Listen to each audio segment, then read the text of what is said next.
नमस्कार, मैं डॉक्टर सर्वज्ञ शुक्ला, एकेडमिक काउंसलर इग्नू।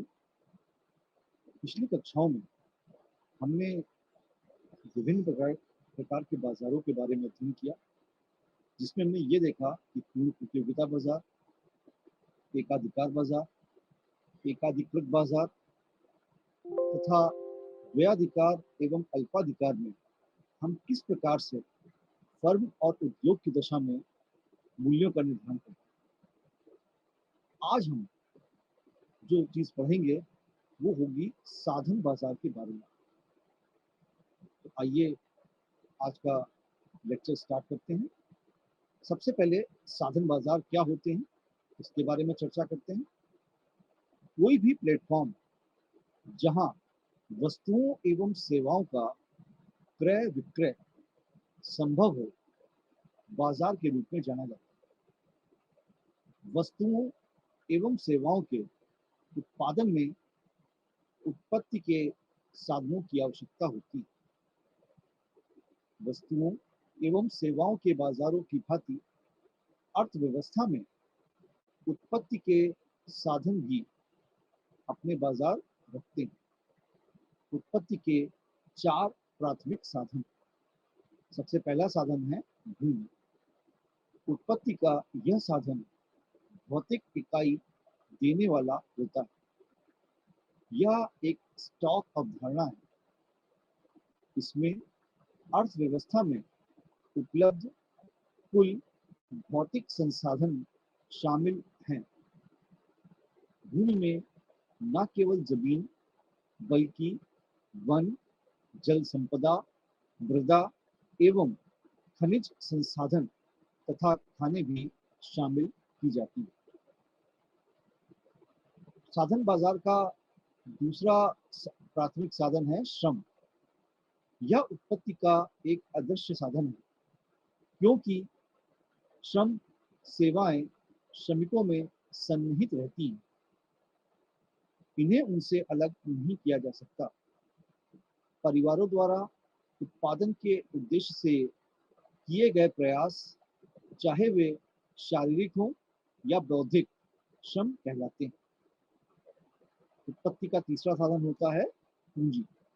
यह उत्पत्ति का दिखाई देने वाला साधन है। सभी प्रकार की मशीनें एवं प्लांट, भवन, परिवहन साधन आदि इसका उपयोग उत्पादन हेतु किया जाता है, पूंजी कहलाते हैं। और चौथा साधन होता है उद्यम। वस्तुओं एवं सेवाओं का उत्पादन करने के लिए उत्पादन प्रक्रिया को चलाने एवं संगठित करने वाले व्यक्ति को उद्यमी कहते हैं।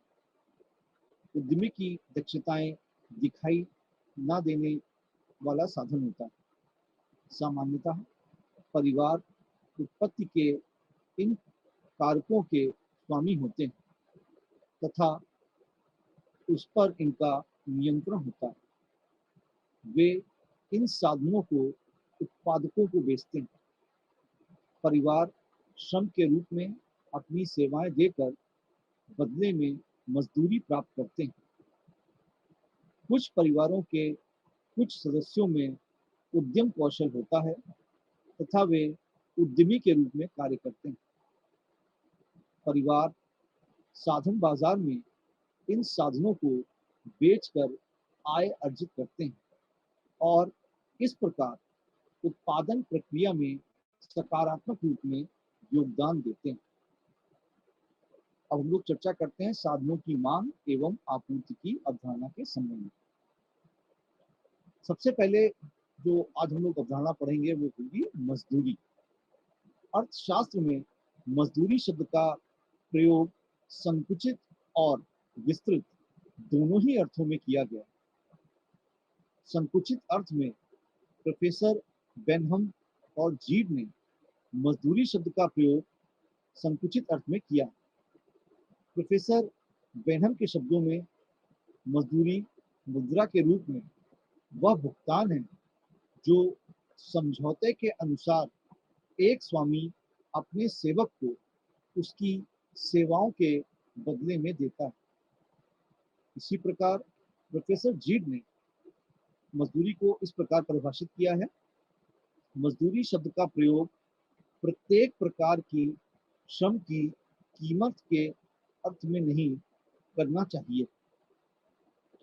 इसका अर्थ साहसी द्वारा भाड़े पर प्राप्त किए गए श्रम की कीमत के लिए करना चाहिए। इन दोनों परिभाषाओं को पढ़ने के बाद हम स्पष्ट रूप से कह सकते हैं कि संकुचित अर्थ में मजदूरी का भुगतान केवल द्रव्य के रूप में ही किया जाता है, और दूसरा, मजदूरी न केवल भाड़े के रूप में ही मजदूरों को दी जाती है, वरन मनुष्य जो स्वतंत्र रूप से अपना कार्य करते हैं और जो किसी के यहाँ नौकर नहीं हैं, जैसे डॉक्टर, वकील, व्यापारी आदि, उन्हें जो पुरस्कार में मिलता है उसे भी मजदूरी कहते हैं। इन दोनों दोषों के कारण ही आधुनिक अर्थशास्त्रियों ने मजदूरी की संकुचित परिभाषाओं को सही नहीं माना है और मजदूरी शब्द का प्रयोग विस्तृत दृष्टिकोण के माध्यम से किया है। विस्तृत दृष्टिकोण के अंतर्गत मार्शल के अनुसार श्रम की सेवा के लिए दी गई कीमतें मजदूरी हैं। सेलिंगमैन के अनुसार श्रम का वेतन मजदूरी है। इन परिभाषाओं के आधार पर यह कहा जा सकता है कि विस्तृत अर्थ में मजदूरी के अंतर्गत 3 प्रकार के श्रमिकों की सेवाओं का पारितोषण किया गया है। पहले वे श्रमिक हैं जो अपना शारीरिक अथवा मानसिक श्रम बेचते हैं। दूसरे वे श्रमिक हैं जो स्वतंत्र कर्मचारी होते हैं, जो अपनी सेवाओं का शुल्क लेते हैं, जैसे डॉक्टर और वकील आदि। और तीसरा, व्यवसायी और प्रबंधक जो अपने व्यवसाय की देखरेख स्वयं करते हैं। इस प्रकार मजदूरी की परिभाषा इन शब्दों में की जा सकती है।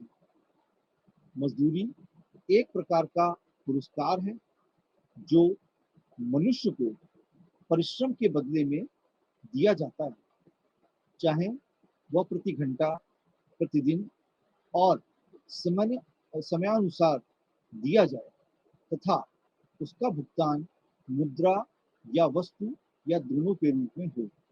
संक्षेप में, श्रम के प्रयोग के लिए दी गई कीमत मजदूरी कहलाती है।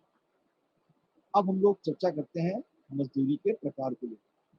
तो सबसे पहला इसका जो प्रकार है वो है मौद्रिक या नगद, और दूसरा है वास्तविक या असल मजदूरी। पहले हम लोग चर्चा करते हैं मौद्रिक या नगद मजदूरी के बारे। मौद्रिक मजदूरी से अभिप्राय मुद्रा के रूप में मिलने वाली मजदूरी से होता है। दूसरे शब्दों में, किसी मजदूर को उसके श्रम के बदले में मुद्रा के रूप में जो पारिश्रमिक दिया जाता है उसे नगद मजदूरी कहते हैं। उदाहरण के लिए, यदि किसी मजदूर को 8 घंटे प्रतिदिन काम करने के बदले 300 रुपये साप्ताहिक मिलता है, तो यह उसकी नकद मजदूरी कहलाएगी।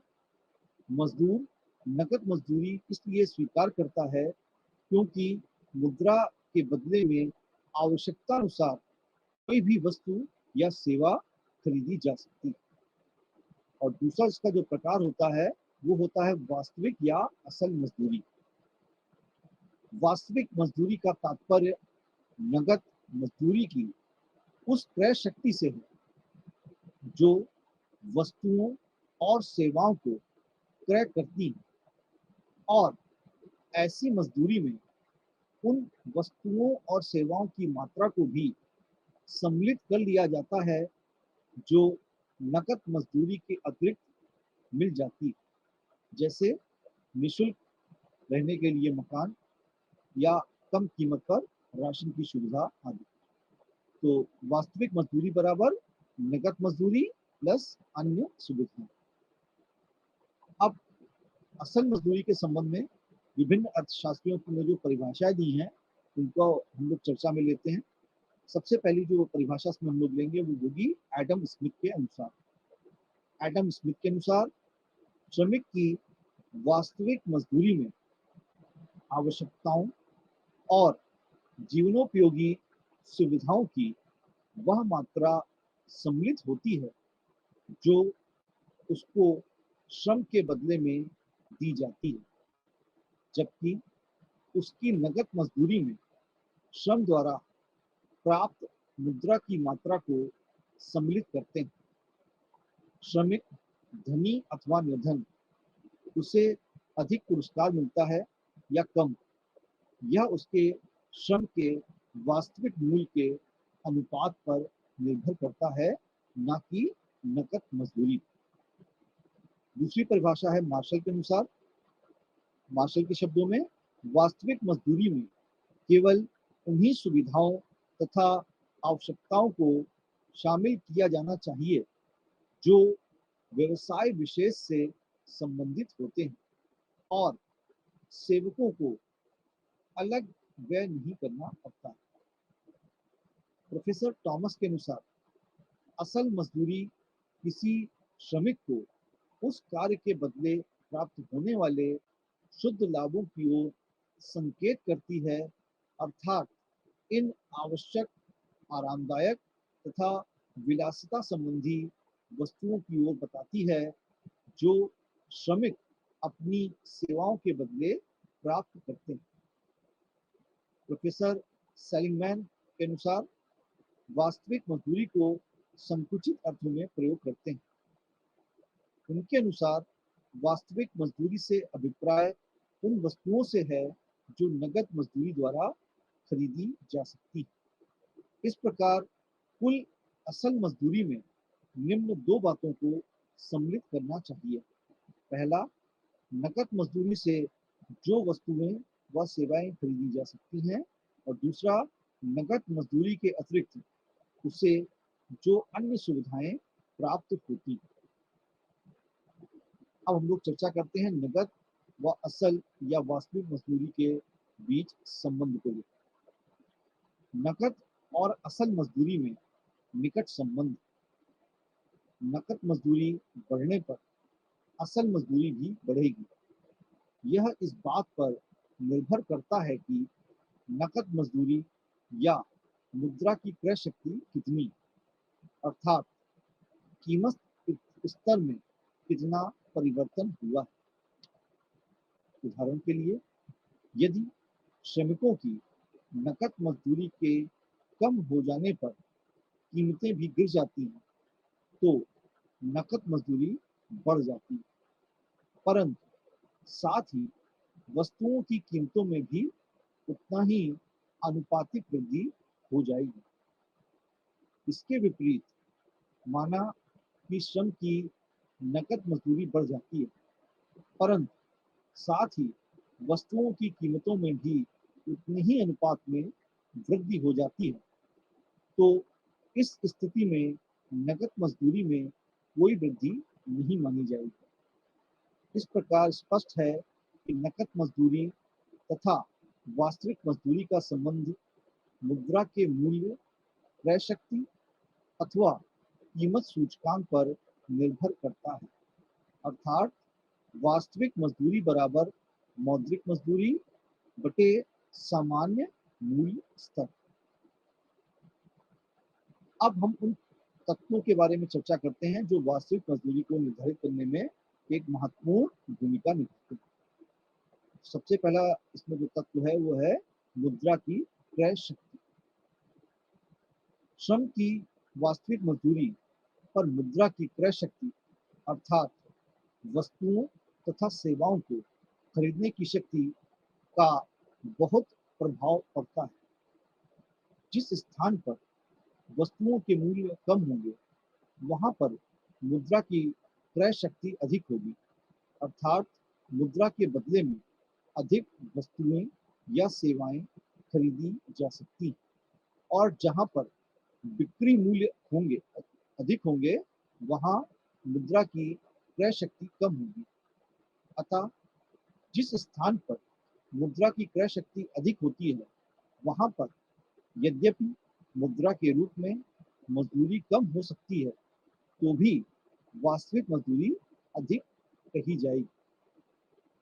उदाहरण के लिए मान लीजिए कि इलाहाबाद में रीवा की अपेक्षा वस्तुएं तथा सेवाएं सस्ती हैं, परंतु यदि दोनों नगरों में श्रमिकों को मुद्रा के रूप में मिलने वाली मजदूरी बराबर है, तो इलाहाबाद के श्रमिकों की वास्तविक मजदूरी रीवा के श्रमिकों से अधिक होगी।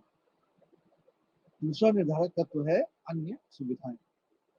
यदि किसी व्यवसाय में मजदूर को उसकी नकद मजदूरी के अतिरिक्त अन्य प्रकार की सुविधाएं भी प्राप्त होती हैं, जैसे मुफ्त मकान, बच्चों की निःशुल्क शिक्षा आदि, तो इस अवस्था में मजदूर की वास्तविक मजदूरी अधिक होगी।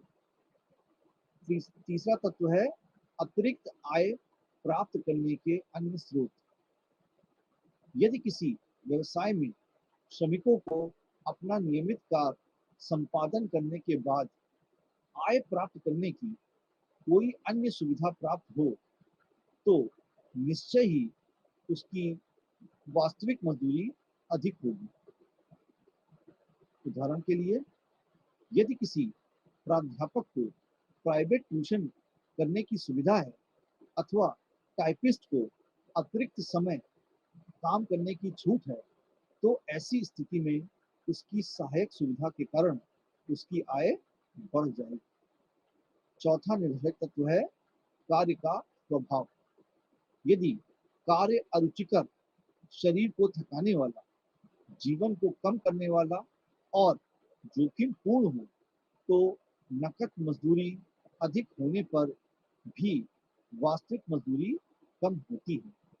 जैसे शीशे के कारखाने में भट्टी पर कार्य करने वाले श्रमिकों की आयु जहरीली गैसों के प्रभाव से कम हो जाती है। अतः यहाँ पर अन्य कार्यों की तुलना में समान नकद मजदूरी रहने पर भी वास्तविक मजदूरी कम होती है। इसके विपरीत अध्यापक, डॉक्टर और वकील के कार्य अपेक्षाकृत कम जोखिम रहित व सुरुचिकर होते हैं। इसलिए यहाँ पर नकद मजदूरी कम होने पर भी वास्तविक मजदूरी अधिक होती है। अगला तत्व है कार्य की दशाएं। जिस व्यवसाय में कार्य करने की दशाएं अच्छी होती हैं तथा मालिक का व्यवहार अच्छा रहता है, वहां पर श्रमिकों को चाहे नकद मजदूरी उतनी ही मिलती है जितनी कि अन्य व्यवसायों में। जहां पर काम करने की दशाएं अच्छी नहीं हैं, तो भी उनकी वास्तविक मजदूरी अधिक कही जाएगी। अगला तत्व कार्य की नियमितता। जहां पर कर्मचारियों की नौकरी इस प्रकार की है कि वर्ष में कुछ महीने ही उनको कार्य मिल पाता है, तो उसकी वास्तविक मजदूरी उस कर्मचारी की अपेक्षा कम होगी जिसको वर्ष भर लगातार काम मिलता है, यद्यपि उसकी नकद मजदूरी कम। अगला तत्व है कार्य की अवधि। जिस व्यवसाय में मजदूरों को कम काम करना पड़ता है तथा छुट्टियां अधिक मिलती हैं, उनमें वास्तविक मजदूरी अधिक हो जाती है। उदाहरण स्वरूप एक प्रोफेसर की वास्तविक मजदूरी एक डिप्टी कलेक्टर की वास्तविक मजदूरी से अधिक होती है। अगला तत्व भविष्य में उन्नति की आशा। यदि किसी व्यवसाय या स्थान पर पदोन्नति या प्रगति की संभावना रहती है, तो श्रमिकों में मानसिक संतोष के कारण नकद मजदूरी कम रहने पर भी वास्तविक मजदूरी अधिक होती है। अगला तत्व है व्यवसायिक व्यय। कुछ व्यवसाय ऐसे होते हैं जिनमें कर्मचारियों को अपना कार्य कुशलता पूर्वक चलाने के लिए कुछ व्यय करना पड़ता है। उदाहरण के लिए एक प्रोफेसर और वकील को अपना पेशा अच्छी तरह चलाने के लिए किताबों और पत्रिकाओं पर काफी व्यय करना पड़ता है, किंतु एक साधारण श्रमिक को इस प्रकार का व्यय नहीं करना पड़ता और एक साधारण श्रमिक को इस प्रकार के व्यवसायिक व्ययों के को नगद मजदूरी से घटाना आवश्यक हो जाता है। अगला तत्व है प्रशिक्षण का समय और लागत। कुछ व्यवसाय ऐसे होते हैं जिन्हें सीखने में अधिक समय और खर्च लगता है, जैसे डॉक्टर, इंजीनियर आदि के काम। ऐसे कार्यों में वास्तविक मजदूरी उन कार्यों की तुलना में कम होती है जिन्हें सीखने में व्यय तथा समय अधिक नहीं लगता। अगला तत्व है आश्रितों को रोजगार। कुछ व्यवसाय व कार्य ऐसे होते हैं जिनमें मजदूर अपने अलावा अपने परिवार के लोगों को भी रोजगार दिलाने में समर्थ होते हैं, जैसे कपड़े के कारखाने में श्रमिकों की स्त्रियों तथा बच्चों को भी सुगमता पूर्वक कार्य मिल जाता है। अतः इनमें कार्य करने वाले मजदूरों की वास्तविक आय भी अधिक होती है। अगला तत्व सामाजिक सम्मान। जिस काम को करने में समाज में अपेक्षाकृत अधिक सम्मान व प्रतिष्ठा होती है, जैसे अध्यापन का कार्य, जिसमें वास्तविक मजदूरी भी अधिक होती है। अगला तत्व है व्यापार की दशाएं। वास्तविक मजदूरी व्यापार की दशा पर निर्भर करती है। मुद्रा प्रसार समय नगद मजदूरी रहने पर भी वास्तविक मजदूरी ही कम रहती है, क्योंकि अनुपात में मौखिक आय की जो वृद्धि होती है उसमें कहीं अधिक अनुपात में मूल्य स्तर में भी वृद्धि हो जाती है। इसलिए कहा जाता है कि मजदूरी सदा मूल्य स्तर के नीचे रहती है। इसके विपरीत मुद्रा संकुचन में मुद्रा की क्रय शक्ति अधिक हो जाने के कारण वास्तविक मजदूरी अधिक हो जाती है। अब हम लोग चर्चा करते हैं मजदूरी में अंतर विभिन्नता के कारणों को। व्यवहारिक जीवन में प्रायः यह देखने में आता है कि एक ही व्यवसाय में अथवा विभिन्न व्यवसायों में कार्य करने वाले श्रमिकों की मजदूरी में अंतर होता है। प्रोफेसर सैमुअल्सन के अनुसार मजदूरी के अंतरों और उनके कारणों को मुख्य रूप से 3 वर्गों में विभाजित किया जा सकता है। पहला वर्ग श्रम बाजार में प्रतियोगी समूह का पाया जाना। श्रम बाजार में मजदूरी करने वाले लोगों को अलग अलग वर्ग होते हैं, जिनमें मानसिक और शारीरिक गुणों तथा शिक्षा एवं प्रशिक्षण की दृष्टि से अंतर होता है। प्रत्येक वर्ग के श्रमिक की मजदूरी उनके उस वर्ग के अंतर्गत मांग और पूर्ति पर निर्भर करती है। कुछ अर्थशास्त्रियों ने श्रमिकों को 4 वर्गों में बांटा है। पहला वर्ग साधारण आमदनी के श्रमिक, दूसरा वर्ग अर्ध कुशल श्रमिक, तीसरा वर्ग कुशल तथा शिक्षित श्रमिक और चौथा वर्ग उच्च शिक्षा प्राप्त योग्य और व्यवसाय तथा प्रबंध करने की योग्यता रखने वाले श्रमिक, जैसे इंजीनियर, डॉक्टर, वकील तथा उच्च योग्यता प्राप्त व्यवस्थापक एवं प्रबंधक। किसी एक ही वर्ग या समूह के विभिन्न श्रमिकों के बीच तो प्रतियोगिता होती है, परंतु विजातीय श्रम वर्गों के बीच प्रतियोगिता नहीं हुआ करती है। ऐसे श्रमिकों को अप्रतियोगी समूह कहते हैं और उनकी उपस्थिति के कारण ही श्रम बाजार में मजदूरी संबंधी अंतर पाया जाता है। दूसरा कारण है समानीकरण अंतर। श्रम बाजार में प्रतियोगी समूह में भी श्रमिकों का एक ऐसा वर्ग होता है जो सामान्य योग्यता रखते हैं, परंतु फिर भी प्रत्येक कार्य के लिए उनकी मजदूरी समान नहीं होती। उनमें भी विभिन्नता होती है, जिसे स्थानीयकरण अंतर कहते हैं। कुछ व्यवसायों में श्रमिक गैर मौद्रिक लाभों के कारण अधिक आकर्षक होते हैं, परंतु जिन व्यवसायों में अमौद्रिक लाभ बिल्कुल नहीं या कम होता है, उनमें श्रमिक कम आकर्षित होते हैं। प्रोफेसर सैमुअल्सन का कहना है कि जो व्यवसाय निजी सामाजिक प्रतिष्ठा, गंदगी, दूषित वातावरण, अनियमित रोजगार तथा नीरस प्रगति वाले होते हैं, वे श्रमिकों के लिए कम आकर्षित होते हैं। ऐसे व्यवसायों में श्रमिकों को आकर्षित करने के लिए ऊंची मजदूरी देनी पड़ती है। इसके विपरीत रुचिकर एवं अन्य कार्यों को करने के लिए अनेक श्रमिक सदैव तत्पर रहते हैं, जिसके कारण उनकी मजदूरी सदैव नीची रहती है। गैर मौद्रिक कारणों के अंतर्गत निम्न बातों को सम्मिलित किया जाता है। पहला, प्रशिक्षण व्यय का अंतर। विभिन्न व्यवसायों में कार्य करने के लिए अलग अलग प्रशिक्षण की आवश्यकता पड़ती है और भिन्न भिन्न व्यवसायों के लिए कार्य सीखने पर समान व्यय नहीं होता। अतः जिन व्यवसायों में श्रमिकों को प्रशिक्षण पर अधिक व्यय करना पड़ता है, उनमें श्रमिकों की मजदूरी अपेक्षाकृत अधिक होती है। दूसरा अंतर, व्यावसायिक गतिशीलता का अभाव। श्रमिकों में व्यावसायिक गतिशीलता कम होती है, क्योंकि बहुधा वे एक प्रकार के कार्य को छोड़कर दूसरे कार्य में जाना कम पसंद करते हैं।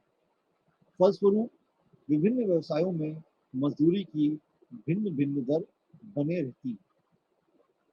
तीसरा कारण, व्यवसायों का स्वभाव।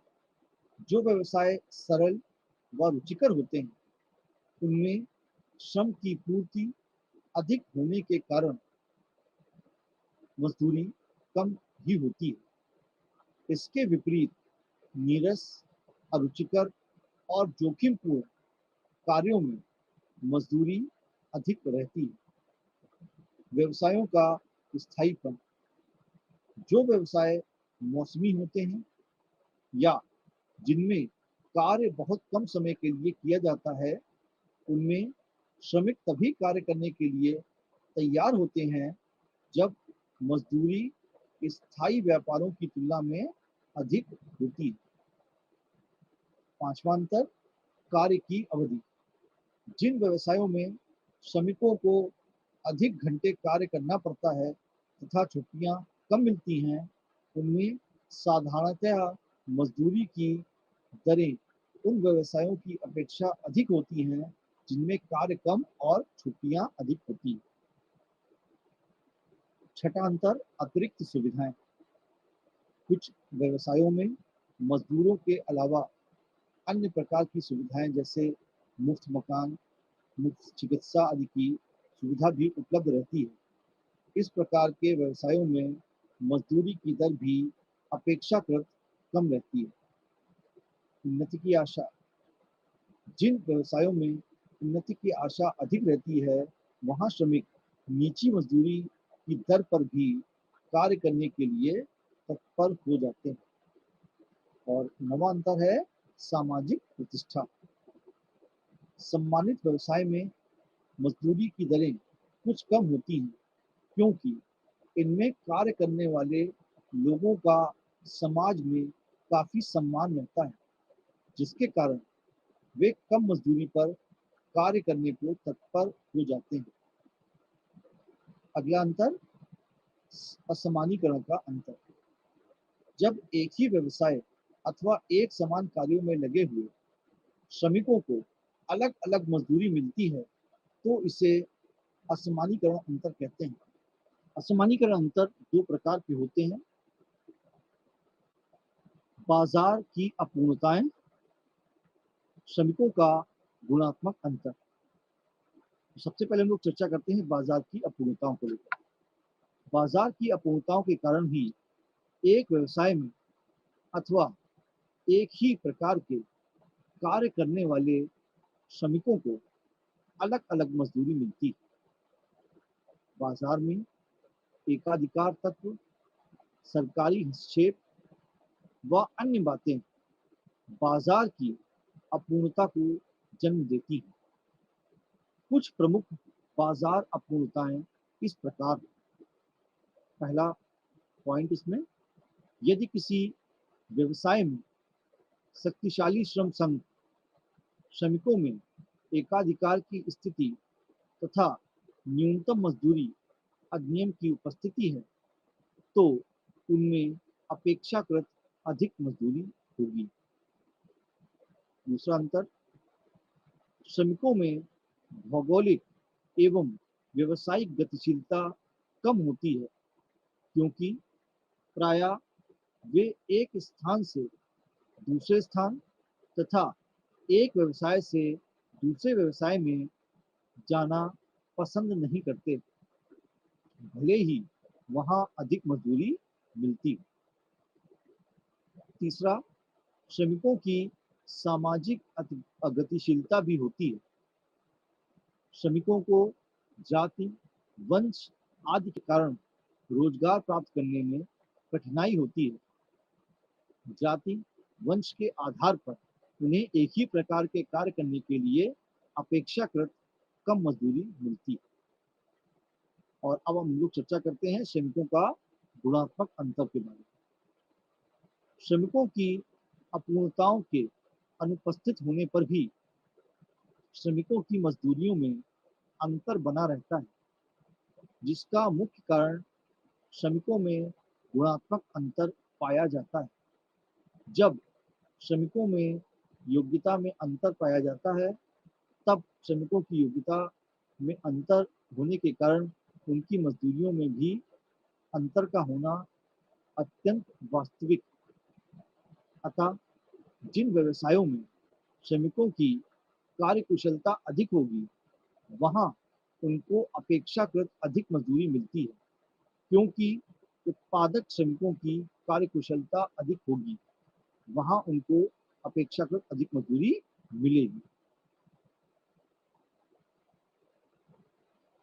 यह उल्लेखनीय है कि यदि बाजार की अपूर्णताओं को समाप्त कर दिया जाए, तो उनमें विभिन्न व्यवसायों में मजदूरी दर की समानता तो लाई जा सकती है, परंतु श्रमिकों की योग्यताओं में अंतर बने रहने के कारण एक ही व्यवसाय में मजदूरियों का अंतर फिर भी बना रहेगा, क्योंकि श्रमिकों की योग्यताओं का अंतर पूरी तरह से समाप्त नहीं किया जा सकता है। स्त्रियों की कम मजदूरी होने के कारण के विषय में अब हम लोग चर्चा करेंगे। साधारणतः एक ही प्रकार के श्रम के लिए एक पुरुष श्रमिक की मजदूरी स्त्रियों की तुलना में अधिक होती है। स्त्रियों को कम मजदूरी मिलने के कारण इस प्रकार, पहला कारण, पुरुषों की तरह स्त्रियों में शिक्षा एवं प्रशिक्षण का अभाव रहता है, जिससे उन्हें पुरुषों की अपेक्षा कम मजदूरी मिलती है। दूसरा, औसत रूप में पुरुषों की तुलना में स्त्रियां अपने घर से दूर जाकर कार्य करना पसंद नहीं करती, अतः स्थानीय व्यवसायों में उनकी मांग की अपेक्षा पूर्ति अधिक होने के कारण भी उनकी मजदूरी कम रहती है। तीसरा अंतर, स्त्रियां केवल कुछ व्यवसायों में ही इनके गुने चुने कार्य करती हैं। इन व्यवसायों में उनकी मांग की अपेक्षा पूर्ति अधिक होने के कारण उनको कम मजदूरी प्राप्त होती है। चौथा कारण, स्त्रियों का उद्योग में कार्य करना केवल अस्थायी प्रकृति का होता है, क्योंकि सामान्यतः विवाह के उपरांत वे कार्य छोड़ देती हैं, परंतु पुरुषों के संबंध में ऐसा नहीं होता। अस्थायी श्रम सदा ही कम मजदूरी पाता है। निष्कर्ष रूप में हम ये कह सकते हैं कि उपरोक्त विवेचना से स्पष्ट है कि सेवा योजन के लिए एक पुरुष श्रमिक की तुलना में सेवा योजक स्त्री श्रमिकों को कम महत्व देते हैं। इस कारण स्त्री श्रमिक की मांग कम होती है। फलस्वरूप स्त्रियों की मजदूरी भी कम होती है।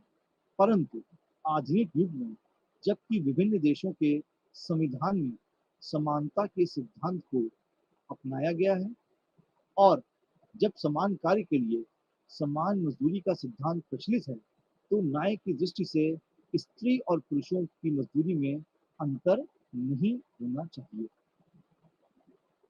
अब हम लोग उन सिद्धांतों की चर्चा करते हैं जिनके आधार पर मजदूरी का निर्धारण किया जाता है।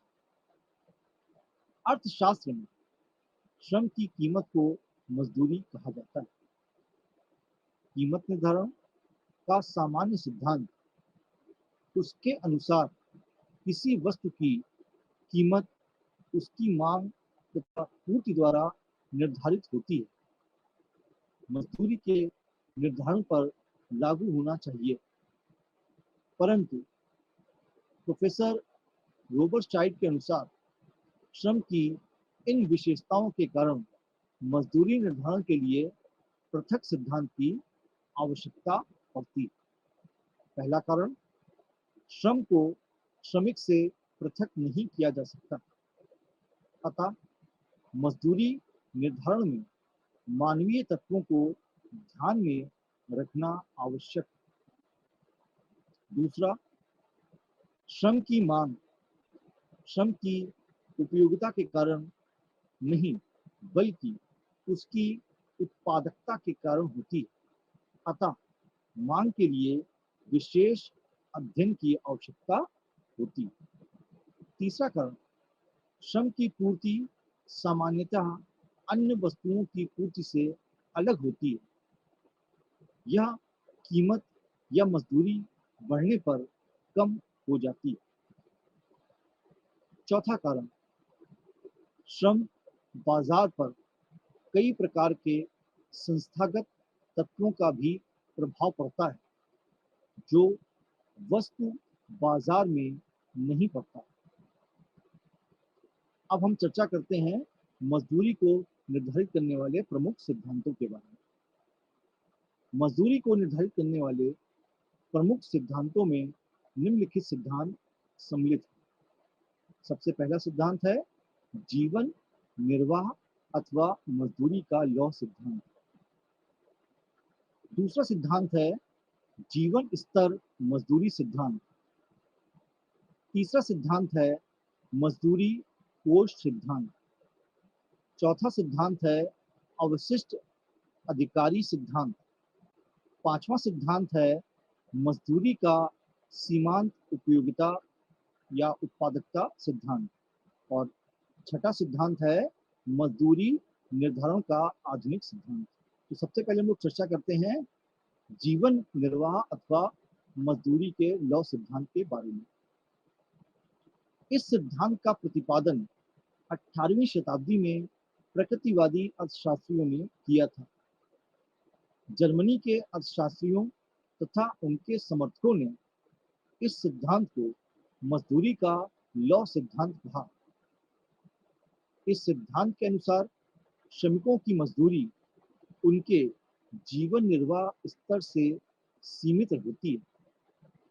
यह स्पष्ट नहीं है कि जीवन निर्वाह का स्तर वास्तविक अर्थ में क्या है।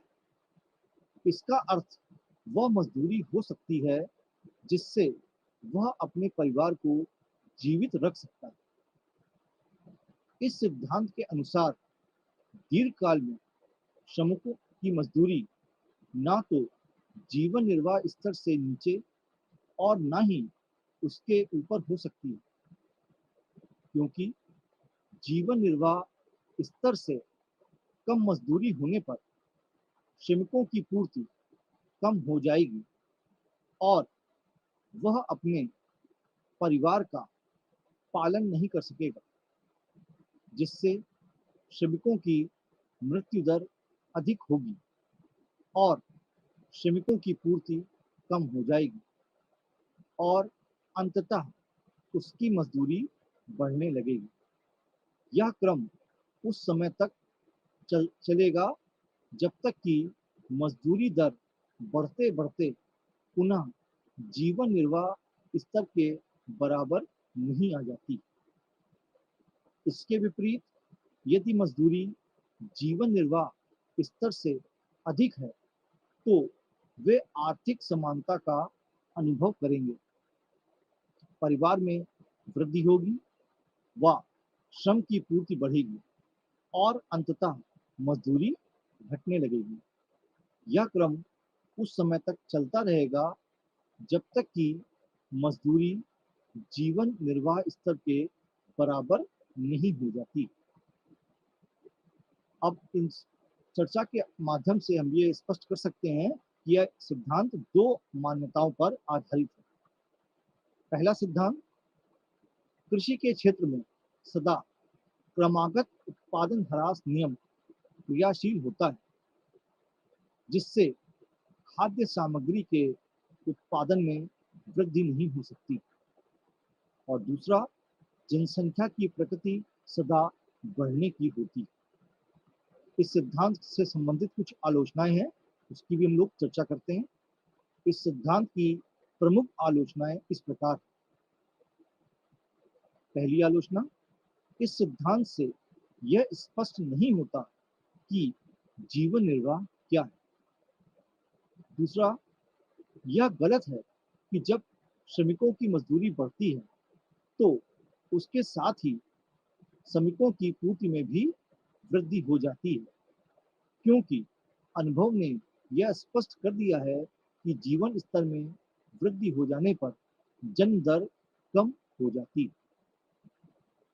तीसरा, इस सिद्धांत के अनुसार एक विशेष स्थान पर श्रमिकों के जीवन स्तर समान होने के कारण सभी श्रमिकों की मजदूरी समान होनी चाहिए, परंतु व्यवहारिक जीवन में एक ही व्यवसाय में विभिन्न प्रकार के श्रमिकों की मजदूरी भिन्न होती है। चौथा, यह सिद्धांत एक पक्षी है, क्योंकि सिद्धांत केवल मांग की ओर कुछ अधिक ध्यान नहीं देता। वास्तव में यदि श्रम की मांग अधिक है तो मजदूरी भी जीवन स्तर से अधिक हो जाएगी।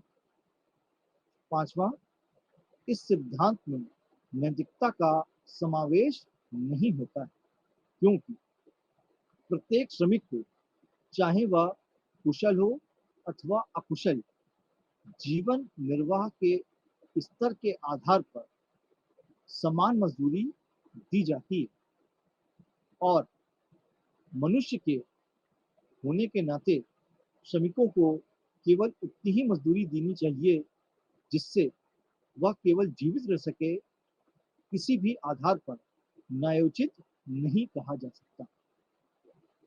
दूसरा सिद्धांत जो हम लोग चर्चा करेंगे वो है जीवन स्तर मजदूरी का सिद्धांत। यह सिद्धांत जीवन निर्वाह का एक संशोधित तथा सुधरा हुआ ही रूप है। इस सिद्धांत के अनुसार मजदूरी श्रमिकों की निपुणता, कार्यकुशलता से संबंधित है, इसलिए इस तरह की मजदूरी हमेशा जीवन निर्वाह से अधिक होगी। इसके अंतर्गत मजदूरी का निर्धारण केवल अनिवार्य आवश्यकताओं के आधार पर नहीं होता, वरन इसके अंतर्गत मजदूरों के लिए शिक्षा, मनोरंजन आदि भी सम्मिलित हैं, जिनके उपयोग का श्रमिक आदि हो गया है। इस प्रकार जीवन स्तर के अनुसार मजदूरी उस धनराशि के तुल्य होनी चाहिए जो किसी श्रमिक के उस जीवन स्तर को बनाए रखने के लिए पर्याप्त हो जिसका वह वर्ग आदि हो गया है। यदि मजदूरी की दर इस राशि से कम है तो श्रमिकों की पूर्ति कम होगी। इसके विपरीत यदि मजदूरी की दर उससे अधिक है तो पूर्ति बढ़ेगी।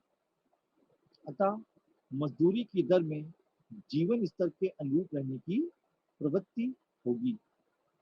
अब इस सिद्धांत की आलोचनाओं के बारे में हम लोग चर्चा करते हैं। पहली आलोचना, यह सिद्धांत अपूर्ण है क्योंकि इससे केवल पूर्ति पक्ष का विश्लेषण किया गया है और मजदूरी पर पड़ने वाले मांग के प्रभाव को भुला दिया गया है। दूसरा आलोचना, इस सिद्धांत के आधार ही गलत है। जीवन स्तर एक परिवर्तनशील तत्व है, इसलिए इसको मजदूरी निर्धारण का सिद्धांत नहीं बनाया जा सकता। तीसरा, यह निश्चित करना कठिन है कि मजदूरी स्तर द्वारा निर्धारित होगी या स्वयं मजदूरी जीवन स्तर को निर्धारित करती। साधारणतया मजदूरी में वृद्धि हुए बिना श्रमिकों के रहन सहन में वृद्धि होना संभव नहीं। अब हम लोग तीसरे सिद्धांत की चर्चा करते हैं, जो कि है मजदूरी कोष का सिद्धांत। इस सिद्धांत को जन्म देने का श्रेय प्रोफेसर एडम स्मिथ को है। उसके पश्चात रिकॉर्डो और माल्थस ने इस सिद्धांत का समर्थन किया, परंतु इसकी पूर्ण रूपेण व्याख्या प्रोफेसर जे.एस. मिल के द्वारा की गई। इस सिद्धांत के अनुसार मजदूरी दो बातों पर निर्भर करती है। पहला, मजदूरी कोष। मिल के अनुसार श्रमिक की सेवाएं प्राप्त करने के लिए पहले से ही एक निश्चित कोष निर्धारित कर लेना चाहिए। प्रत्येक व्यवसायी उत्पत्ति के विभिन्न साधनों को प्राप्त करने के लिए प्रत्येक साधन के लिए व्यवस्था करता है। इस कोष से अधिक मजदूरी श्रमिकों को उपलब्ध नहीं हो सकती, अतः यह कोष जितना ही अधिक होगा, श्रमिकों की मजदूरी भी उतनी अधिक होगी। दूसरा, मजदूरों की संख्या। मजदूरी कोष तो निश्चित रहता है और श्रमिकों को इसी कोष से मजदूरी दी जाती, इसलिए श्रमिकों की संख्या जितनी ही कम होगी, उतनी ही मजदूरी अधिक होगी। इसके विपरीत, यदि श्रमिकों की संख्या अधिक है, तो प्रत्येक को इस कोष से कम मजदूरी प्राप्त हो सकेगी। मिल के शब्दों में, मजदूरी की मांग एवं पूर्ति अथवा जैसा कि कहा जाता है, पूंजी व जनसंख्या के बीच अनुपात पर निर्भर होती है। मजदूरी कोष को मजदूरों की संख्या से भाग देने पर मजदूरी की दर निश्चित हो जाती है। तो मजदूरी की दर बराबर मजदूरी कोष बटे मजदूरों की संख्या। अब इस सिद्धांत को एक उदाहरण द्वारा हम लोग और स्पष्ट कर लेते हैं। उदाहरण के लिए, मान लीजिए किसी अवधि विशेष में कुल उत्पत्ति संख्या 20,000 करोड़ रुपए है और उसका विभाजन इस प्रकार किया जाता है। लगान रुपए 6,000 करोड़, मजदूरी निधि रुपए 10 लाख करोड़, ब्याज और व्यय रुपए 4,000 करोड़। इस उदाहरण से स्पष्ट है कि उत्पादक के लिए मजदूरी कोष के रूप में 10,000 करोड़ रुपए रखा है।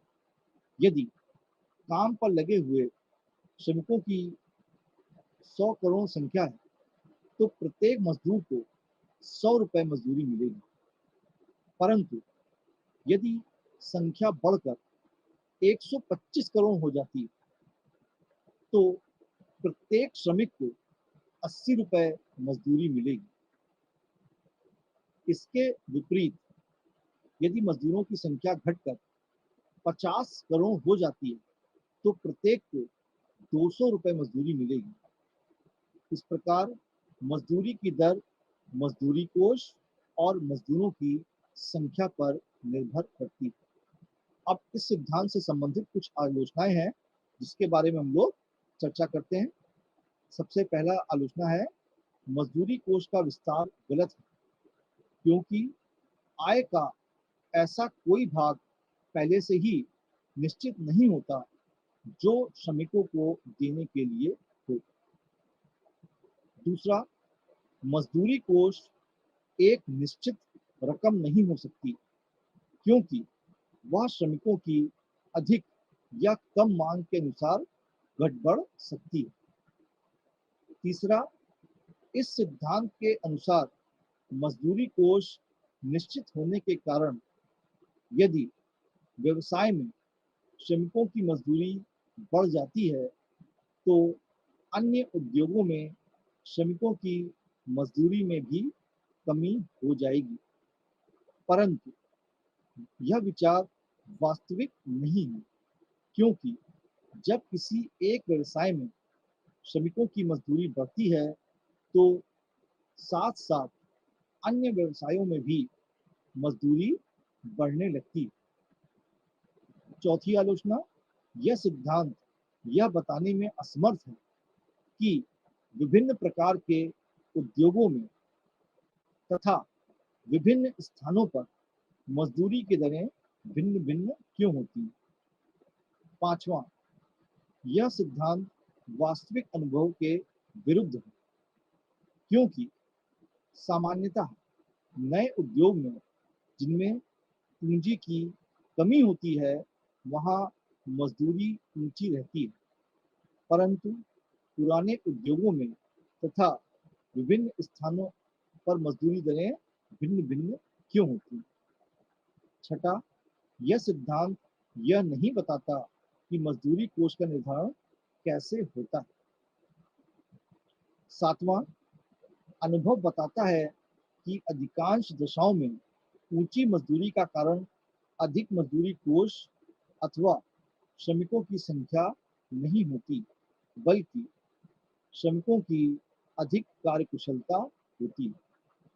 आठवां, यह सिद्धांत इस बात की व्याख्या नहीं करता कि सेवा योजकों की प्रतियोगिता और श्रम संबंधों की कार्यवाही के कारण मजदूरियां क्यों बढ़ जाती हैं।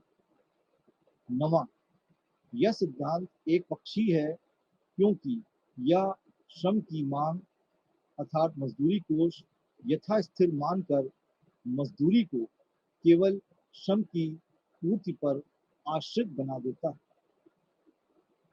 अब हम लोग अगले सिद्धांत की चर्चा करते हैं, जो कि है अवशिष्ट अधिकारी सिद्धांत। इस सिद्धांत का प्रतिपादन अमेरिकन अर्थशास्त्री वॉकर ने किया। इस सिद्धांत के अनुसार कुल उत्पादन में से लागत, ब्याज और लाभ के भुगतान के बाद जो कुछ शेष रहता है वह श्रमिकों को मिलता है। प्रोफेसर वॉकर के शब्दों में, कुल उत्पादन में से लगान, ब्याज तथा लाभ निकाल देने के पश्चात जो बचता है वह श्रमिकों को मजदूरी के रूप में मिलता है। इस प्रकार जेम्स ने कहा है, जो कुछ श्रमिकों को जो कुछ पैदा करने से मिलता है उसमें से लगान, कर तथा पूंजी का ब्याज निकालने के पश्चात बचने वाली रकम उसे मजदूरी के रूप में दी जा सकती है। संक्षेप में, मजदूरी बराबर संपूर्ण उत्पादन माइनस लगान प्लस ब्याज प्लस लाभ। अब इस सिद्धांत से संबंधित कुछ विशेषताएं हैं जिसकी हम लोग चर्चा करते हैं। इस सिद्धांत की प्रमुख विशेषता यह है कि इसमें मजदूरी को श्रमिकों की कुशलता एवं उत्पादकता से संबंधित किया जाता है, अर्थात श्रमिकों की कार्यकुशलता बढ़ने पर श्रमिकों की मजदूरी में भी वृद्धि होगी, क्योंकि लगान, ब्याज और लाभ निश्चित होने के कारण अवशेष में वृद्धि तभी होगी जबकि कुल उत्पत्ति में वृद्धि हो और कुल उत्पादन में वृद्धि श्रमिकों के अधिक परिश्रम करने पर ही संभव है। अब कुछ आलोचनाएं हैं सिद्धांत की, उनके बारे में हम लोग चर्चा करते हैं। पहली आलोचना यह है, यह कहना ठीक नहीं है कि मजदूरी को निर्धारित करने के लिए कोई सिद्धांत नहीं है, क्योंकि यदि सीमांत उत्पत्ति द्वारा लगान, ब्याज व लाभ निर्धारित किया जा सकता है, तब श्रमिकों की मजदूरी का निर्धारण उसी आधार पर क्यों नहीं किया जा सकता? दूसरी आलोचना, मजदूरी के निर्धारण में श्रम की पूर्ति का भी बहुत अधिक प्रभाव पड़ता है, जिसे इस सिद्धांत में नहीं रखा है।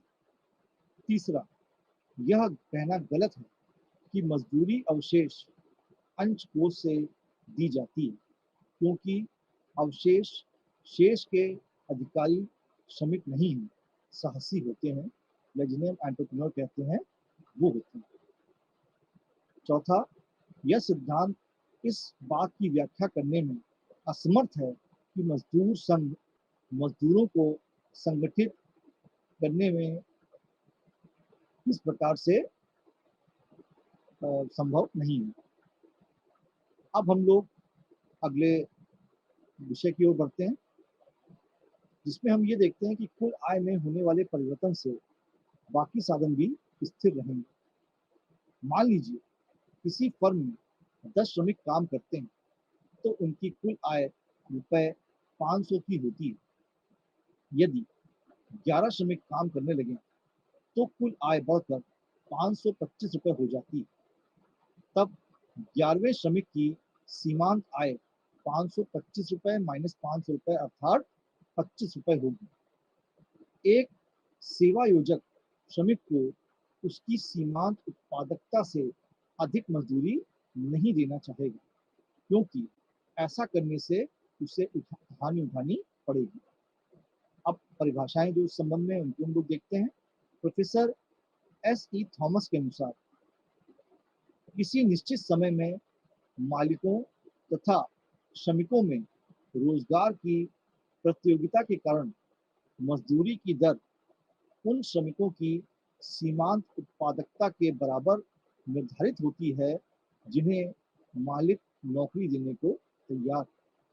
प्रोफेसर ब्लॉक के अनुसार सीमांत उत्पादकता सिद्धांत के अनुसार संतुलन की अवस्था में श्रमिकों को उसकी सीमांत उत्पादकता के अनुसार पुरस्कार या मजदूरी दी जाएगी। संक्षेप में, इस सिद्धांत के अनुसार श्रमिकों की सीमांत उत्पादकता के आधार पर हम मजदूरी का निर्धारण करते हैं।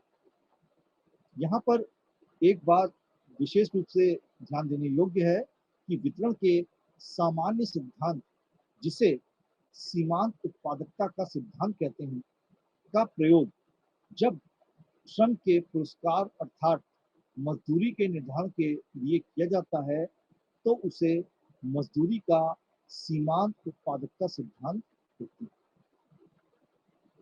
अगला सिद्धांत जिसमें हम लोग चर्चा करेंगे वो है मजदूरी निर्धारण का आधुनिक सिद्धांत। मजदूरी श्रम की सेवाओं का मूल्य है, अतः आधुनिक अर्थशास्त्रियों का मत है कि श्रम का मूल्य भी अन्य वस्तुओं की तरह श्रम की मांग व पूर्ति की शक्तियों द्वारा निर्धारित होता है, क्योंकि जिस प्रकार से किसी वस्तु की मांग व पूर्ति है, उसी प्रकार से बाजार में श्रम की मांग व पूर्ति होती। मजदूरी का निर्धारण मूल्य के सामान्य सिद्धांत का ही एक विशिष्ट रूप है। इस सिद्धांत का अध्ययन इन दो परिस्थितियों में किया जाता है। पहला, पूर्ण प्रतियोगिता के अंतर्गत मजदूरी का निर्धारण, और दूसरा, अपूर्ण प्रतियोगिता के अंतर्गत मजदूरी का निर्धारण। पूर्ण प्रतियोगिता के अंतर्गत मजदूरी का निर्धारण करते समय हम किसी एक उद्योग में मजदूरी की दर उस बिंदु पर निर्धारित करते हैं जहां पर श्रम का कुल मांग वक्र उसके कुल पूर्ति वक्र के निर्धारक तत्वों का ज्ञान प्राप्त होता है। श्रम की मांग को हम दो भागों में अध्ययन करेंगे। श्रम के लिए, फर्म के लिए श्रम की मांग और उद्योग के लिए श्रम की मांग। फर्म के लिए श्रम की मांग को उत्पादक या फर्म इसलिए करते हैं क्योंकि श्रमिक उत्पादन करते हैं, अतः श्रम की मांग इस बात पर निर्भर होती है कि वह कितना उत्पादन करते हैं।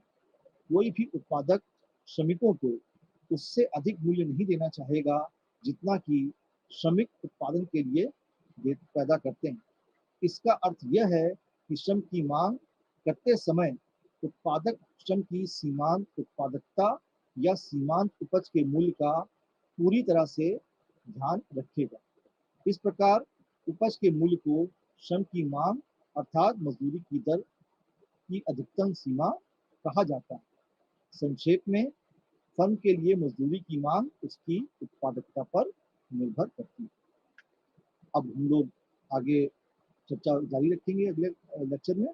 तब तक के लिए मुझे आज्ञा दीजिए।